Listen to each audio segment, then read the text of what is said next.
Vote चोरीच्या मुद्द्यावरून भाजपचे मित्र विरोधकांच्या बाजूने बोलताना दिसलेत आणि सदोष मतदार याद्यांवर आमचाही आक्षेप आहे असं हसन मुश्रीफांनी म्हटलंय। तर 4 ठिकाणी नावं टाकणं ही घाण काढून टाकली पाहिजे अशी प्रतिक्रिया संजय शिरसाटांनी दिली आहे।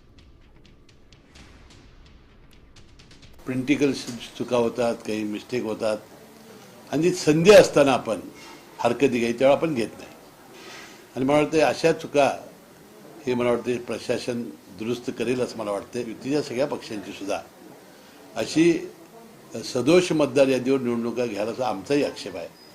या याद्या दुरुस्त करायला आमची काही हरकत नाही।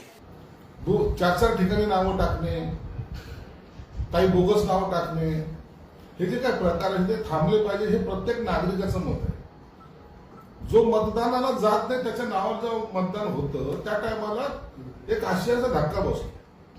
आता हा कोणता पक्ष करतो का कार्यकर्ता करतो या वादात मी जात नाही, परंतु हे नसावं या मताचे आम्ही सुद्धा आहोत।